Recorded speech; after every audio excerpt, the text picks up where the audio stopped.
Nos decían que los libros de historia eran mentiras, reescritos para ocultar lo que ocurría en los oscuros pasillos del poder. Llevaba años investigando la presidencia de Kennedy, con la esperanza de desenterrar alguna verdad oculta sobre el hombre que encandiló al mundo, pero lo dejó sumido en el caos. Algo no encajaba en su ascenso, sus decisiones o su repentina caída. Pero esta historia, esto no era lo que estaba buscando. Comenzó con una serie de documentos que encontré mientras peinaba archivos clasificados en el sitio web de la biblioteca JFK. Páginas extrañas enterradas en tonterías burocráticas.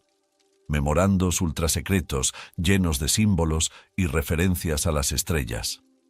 El tipo de cosas que uno tacharía de paranoia de la Guerra Fría. Pero no era paranoia. Entre los documentos había un nombre, o lo que yo creía que era un nombre, Dranek. Aparecía varias veces junto a frases como contacto confirmado y términos mutuos alcanzados. Lo que me heló la sangre fue una foto, en blanco y negro, fechada el 22 de noviembre de 1963. Mostraba a Kennedy sentado en una larga y pulida mesa en una habitación tenuemente iluminada. No estaba solo. Frente a él se sentaba algo humanoide, con el rostro oculto por una capucha, las manos anormalmente alargadas, terminadas en dedos con puntas afiladas y reflectantes. No había contexto ni título, solo la imagen cruda e inquietante. Mi parte racional quería creer que estaba trucada, propaganda de una agencia de inteligencia rival. Pero en el fondo sabía que me había topado con algo aterrador. Kennedy había hecho contacto, no solo contacto, un trato. No fue difícil encontrar pruebas que lo corroboraran una vez que supe qué buscar. Incidentes extraños rodearon su presidencia, cosas pasadas por alto en los registros públicos. Su obsesión con la exploración espacial, por ejemplo. La misión lunar de la NASA no consistía en plantar una bandera en suelo lunar. Se trataba de mantener a alguien o algo alejado. La cronología era inquietantemente ordenada. Su campaña electoral había sido un torbellino, demasiado fluida para parecer natural. El carisma por sí solo no podría haberle impulsado a superar a Nixon, un político experimentado, o a tantos otros contendientes. La gente decía que Kennedy tenía una forma de cautivar al público. Hablaban de sus discursos, su aura, su habilidad para hacer que cualquiera le confiara su vida. Pero, ¿y si no era carisma? Seguí el rastro hasta un acontecimiento concreto. Una reunión clandestina en Nantucket en 1958, durante un retiro privado de la familia Kennedy. Solo unos pocos ayudantes personales estuvieron presentes, y todos ellos desaparecieron de la vida pública poco después. Oficialmente, el viaje era para estrechar lazos familiares. Extraoficialmente, marcó el comienzo de su ascenso. Los informes que descubrí describían luces sobre el agua. Un testigo, un pescador jubilado, afirmó haber visto un orbe metálico que descendía silenciosamente antes de desaparecer bajo las olas. El orbe regresó horas después, llevando algo que no podía describir porque el recuerdo le hacía doler la mente. No duró mucho después de aquella entrevista. Su mujer lo encontró colgado de un árbol un mes después. Lo que salió de aquella reunión selló el camino de Kennedy hacia la presidencia. Sus discursos se hicieron más agudos, su influencia más amplia, casi sobrenatural. Pero no fue gratis. El trato vino con condiciones. La sangre siempre ata estos acuerdos. En 1962 crecieron los rumores de su fatiga. La gente culpaba al estrés del trabajo, la Guerra Fría, la Bahía de Cochinos y los conflictos por los derechos civiles. Pero un memorándum que descubrí, marcado de nuevo con el nombre de Dranek, decía lo contrario. La nota era simple. Lo consume más rápido de lo previsto. Prepare otro buque. ¿Otro recipiente? ¿Para qué? ¿O para quién? Mientras reconstruía todo, la foto se grabó a fuego en mis pensamientos. La cosa encapuchada al otro lado de la mesa, el vacío negro donde debería haber estado su cara. Seguía imaginando el contrato escrito con algo más oscuro que la tinta, firmado por manos temblorosas por el peso de un trato que cambiaría la tierra para siempre. Kennedy no solo estaba negociando su legado, estaba negociando el futuro de la humanidad. La historia se volvía más oscura cuanto más profundizaba.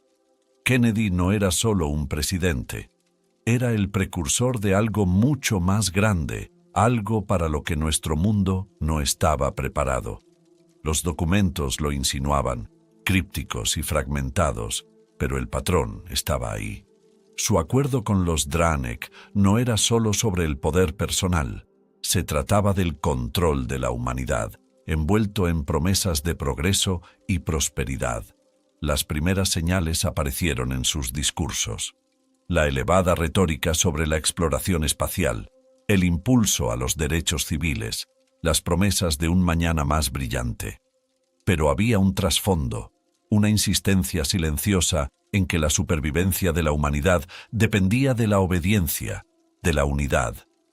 Encontré notas en los márgenes de sus borradores, garabateadas con una letra irregular que no se correspondía con su escritura habitual. Sobresalían palabras como sumisión y ascensión, junto con esbozos de símbolos que parecían constelaciones. Las estrellas no eran solo una metáfora para Kennedy, eran una advertencia. Un documento destacaba, un memorándum muy redactado de principios de 1963. Mencionaba un lugar en Nuevo México, no lejos de Roswell. Un lugar de pruebas, lo llamaban. El nombre de Kennedy aparecía junto al de Dranek, seguido de la frase, «La nave está preparada». Fuera lo que estaban probando, no era para la misión lunar. El memorándum aludía a algo enterrado bajo tierra, algo más antiguo que la historia registrada de la humanidad. Un dispositivo, tal vez, o una puerta. Sentí que se me retorcía el estómago al seguir leyendo. Los Dranek no eran seres benévolos que traían la iluminación. Eran conquistadores. Y Kennedy los había invitado. El trato le prometía poder, influencia y el tipo de legado que ningún hombre podría lograr por sí mismo. ¿Pero el coste?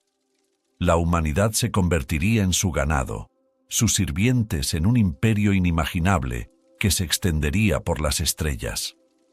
Su presidencia se convirtió en un juego de supervivencia, no solo para él, sino para todos.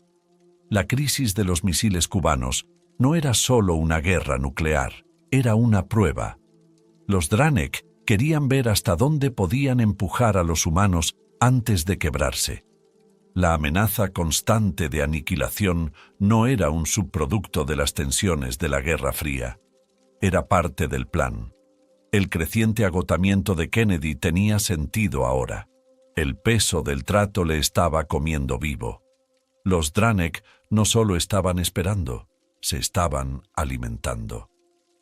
Los memos que encontré describían algo llamado el lazo de sombra, un vínculo que les permitía desviar energía del recipiente elegido.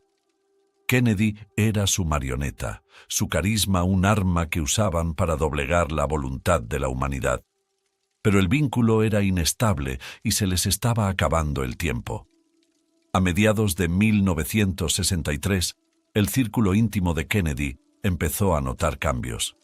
Hablaba menos, sonreía menos y parecía distante, como si escuchara voces que solo él podía oír. Sus médicos culparon al estrés y al dolor crónico, pero los documentos pintaban un cuadro diferente. La atadura se estaba deshaciendo y los Dranek estaban desesperados por conseguir un sustituto. Encontré una nota escalofriante fechada el 1 de noviembre de 1963, solo 3 semanas antes de su asesinato. Decía, «El vaso se fractura. Dallas es la clave. Asegúrate de que la transición sea perfecta». Transición. La palabra se clavó en mi mente como una esquirla de vidrio. No era solo un complot para matar al presidente. Fue un ritual. La muerte de Kennedy no fue sobre política o luchas de poder. Se trataba de terminar el contrato. La última pieza del rompecabezas vino de una fuente poco probable. Un agente retirado del servicio secreto que había formado parte de la comitiva de Kennedy en Dallas. Había permanecido en silencio durante décadas, viviendo en la oscuridad, pero su confesión en el lecho de muerte se conservó en una oscura hemeroteca. Describió haber oído un zumbido bajo momentos antes de que sonara el primer disparo. Dijo que no fue un disparo lo que mató a Kennedy. Fue algo más, algo que no podía describir sin ahogarse en sus palabras. Vino de arriba, susurró al periodista. El cielo se abrió y se lo llevaron.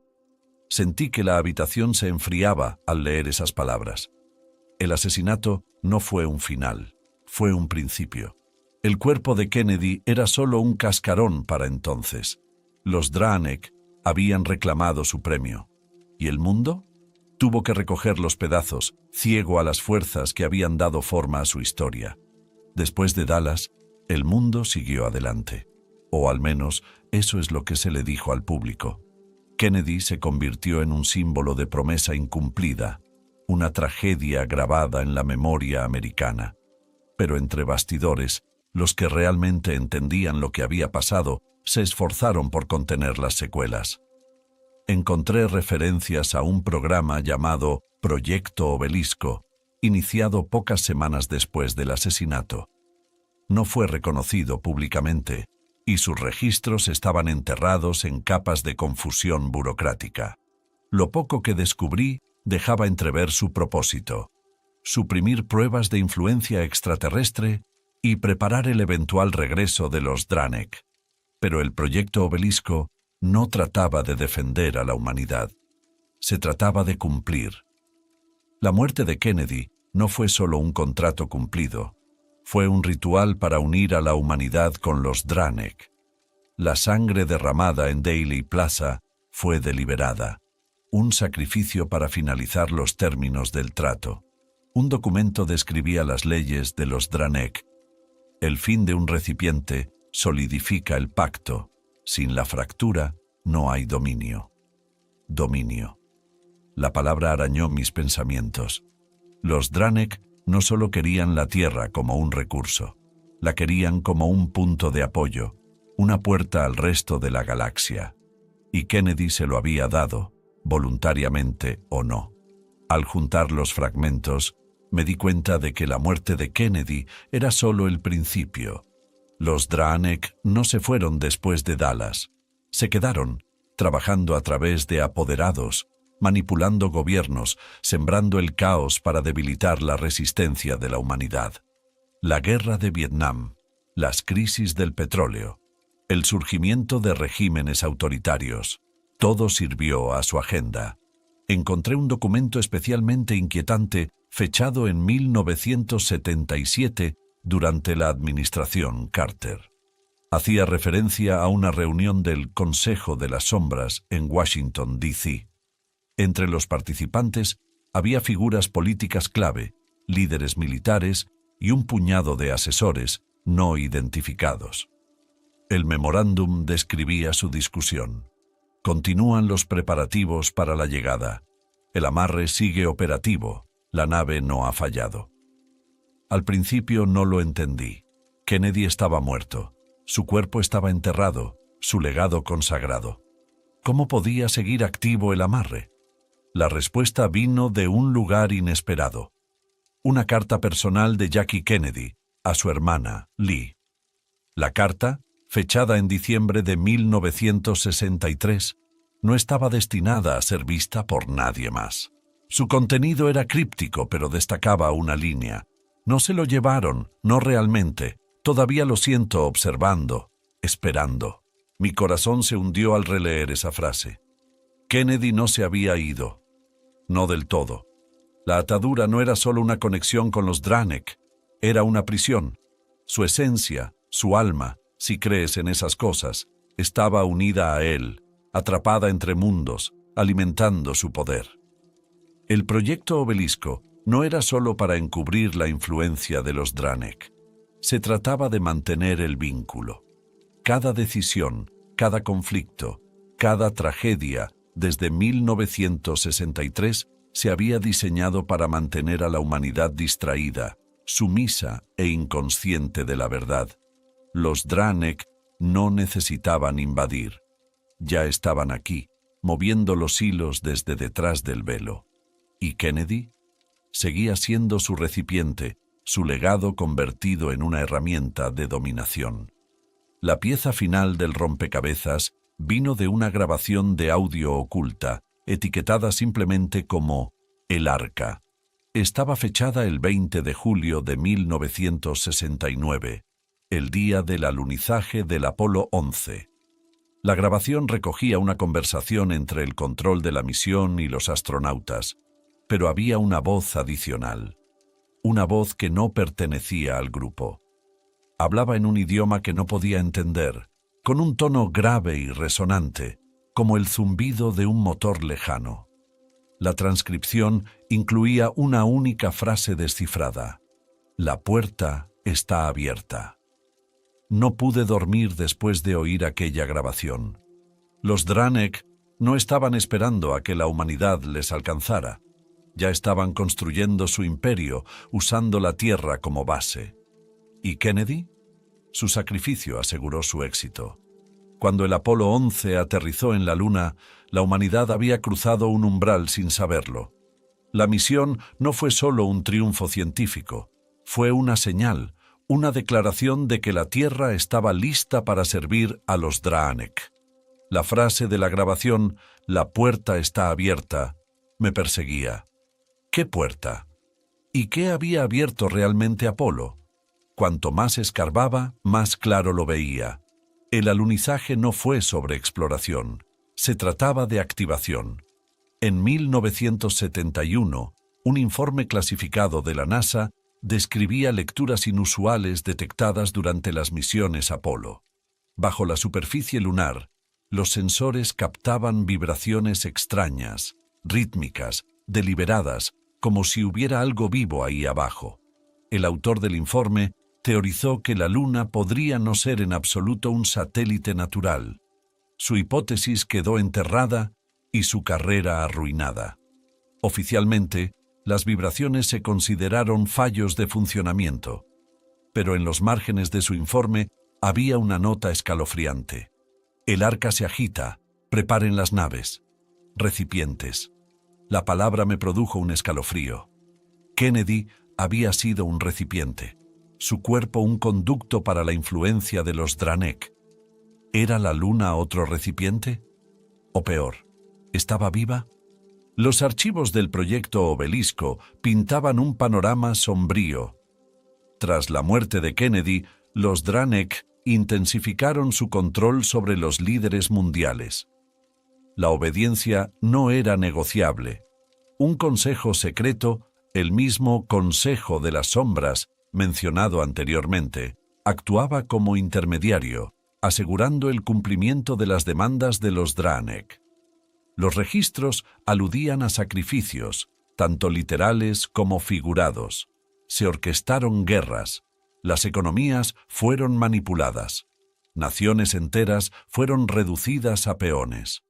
Un memorándum, fechado en 1983, describía una operación llamada Cadena Eclíptica. Describía planes para desestabilizar regiones ricas en recursos necesarios para la expansión de los Draenei. El lenguaje era frío, clínico. Las pérdidas serán sustanciales pero aceptables. El arca requiere alimento. El arca. Ese término seguía resurgiendo, siempre ligado a los Draenei. No era solo la Luna, era algo más grande, un motor interestelar, un dispositivo que podía doblar el espacio y el tiempo. ¿Y la Tierra? La Tierra era solo el combustible. Las pruebas más contundentes procedían del relato de un informante, sacado a escondidas del proyecto Obelisco a mediados de los 90. La informante, una física llamada doctora Anya Corrin, Afirmó que los Dranek estaban construyendo algo bajo la corteza terrestre. Ella describió vastos túneles que se extienden por kilómetros, conectando estructuras antiguas que durante mucho tiempo se pensó que estaban inactivas. Las pirámides de Giza, Stonehenge, Teotihuacán. El informe de la doctora Corrin incluía diagramas de flujos de energía, todos convergiendo en un punto: la Luna. Ella creía que los Dranek estaban utilizando estos sitios antiguos para extraer energía del planeta mismo, canalizándola a través del arca. Pero su afirmación más escalofriante fue sobre Kennedy. «Todavía está atado», escribió. «Le mantienen vivo, no en cuerpo, sino en esencia. Su mente, su voluntad, todo está atrapado en su red, guiando sus planes». Pensé que había llegado al final del camino, pero un último descubrimiento echó por tierra cualquier esperanza que tuviera de comprender toda la verdad. Era otra fotografía, esta vez de 1999. Mostraba una reunión en el Vaticano, un círculo de figuras vestidas alrededor de un extraño dispositivo brillante. Entre ellos había un hombre que se parecía inquietantemente a Kennedy. La foto no era lo suficientemente clara como para confirmar su identidad, pero el parecido era asombroso. Y al fondo, apenas visible, estaba la misma figura encapuchada de la foto de 1963, el emisario Dranek. Fue entonces cuando me di cuenta de que el trato nunca se trataba solo de un hombre. El contrato de Kennedy era una plantilla, la primera de muchas. Los Dranek no necesitaban una invasión. Ya habían construido un imperio, un líder a la vez. Cuando me di cuenta de todo, la enormidad de todo era sofocante. Los Dranek no solo manipulaban a la humanidad desde las sombras, nos estaban remodelando, guiando cada decisión importante, cada innovación, cada catástrofe. ¿Y Kennedy? Él era su piedra angular, el lazo que ataba la Tierra a su voluntad. Me quedé mirando la foto de 1999. El hombre que se parecía a Kennedy, rodeado de figuras que conspiraban en los salones santificados del Vaticano. Si realmente era él, ¿qué significaba eso? Su cuerpo había desaparecido, pero su esencia permanecía cautiva de los Dranek. Lo habían clonado. Lo habían reconstruido. ¿O se trataba de una manifestación de la atadura, los restos de su conciencia esclavizados a su propósito? Las preguntas giraban en espiral, pero las respuestas se me escapaban. Lo que sí sabía era que el trato de Kennedy había cimentado la subyugación de la Tierra. La influencia de los Dranek se extendía más allá de gobiernos y líderes. Se filtró en la cultura, la religión, la ciencia, cada faceta del progreso humano retorcida para servir a su agenda. El arca, la luna, los sitios antiguos, todo era parte de un gran diseño. Los Dranek no veían a la Tierra como un socio o un aliado. Éramos un engranaje en su máquina, nuestro planeta un recurso para ser drenado hasta que no quedara nada. ¿Y la peor parte? La mayor parte de la humanidad nunca lo sabría. El proyecto Obelisco se aseguró de que cada filtración, cada descubrimiento perdido, quedara enterrado bajo capas de desinformación. Denunciantes como el doctor Corrin desaparecieron sin dejar rastro. Aquellos que se acercaban demasiado a la verdad eran ridiculizados, silenciados o peor. Los Dranek no necesitaban la violencia para mantener el control. Utilizaban el miedo, la ignorancia y la ilusión del libre albedrío. Volví a visitar los últimos días de Kennedy, intentando comprender al hombre detrás del mito. Era consciente de lo que había hecho. Los registros sugerían que conocía el precio desde el principio. No fue coaccionado ni engañado. Hizo el trato voluntariamente, creyendo que era la única manera de asegurar la supervivencia de la humanidad. A sus ojos, los Dranek eran inevitables. Era mejor aliarse con ellos y preservar una apariencia de autonomía que enfrentarse a la aniquilación total. Pero su sacrificio tuvo consecuencias imprevistas. Se suponía que el vínculo no duraría más allá de su muerte. El ritual de Dallas debería haber cortado el vínculo, dejando a la Tierra libre para trazar su propio curso. En cambio, fortaleció el control de los Draenei, uniendo el alma de Kennedy a su red y asegurando que su dominio perduraría. La última prueba que descubrí fue un vídeo, encriptado y oculto en lo más profundo de los archivos del Proyecto Obelisco. Estaba fechado en 2024, décadas después de la muerte de Kennedy. La grabación era granulada y mostraba lo que parecía ser una nave Draenei sobrevolando un remoto desierto. La cámara se desplazaba para mostrar una figura de pie bajo la nave, un hombre trajeado, con rasgos oscuros pero inconfundiblemente familiar. Levantó la mano en señal de rendición y la nave descendió, envolviéndole en una luz cegadora. El vídeo se quedó estático, pero el informe que lo acompañaba era claro. El anclaje persiste, emisario Draenei enviado. Kennedy sigue siendo el intermediario. No podía respirar al leer esas palabras. Kennedy no era solo una reliquia del pasado. Todavía estaba aquí, todavía ligado a los Draenei, todavía dando forma al mundo desde detrás del velo. Su presidencia había sido el comienzo de algo mucho mayor, una reacción en cadena que se extendió durante décadas y que probablemente continuaría durante siglos. El contrato que firmó no era solo suyo, era nuestro, de la humanidad. Ahora todos estábamos atados, nuestro destino entrelazado con el imperio Draenei. Y no había escapatoria. Cerré el archivo y me senté en silencio, con el peso de la verdad presionándome como la gravedad.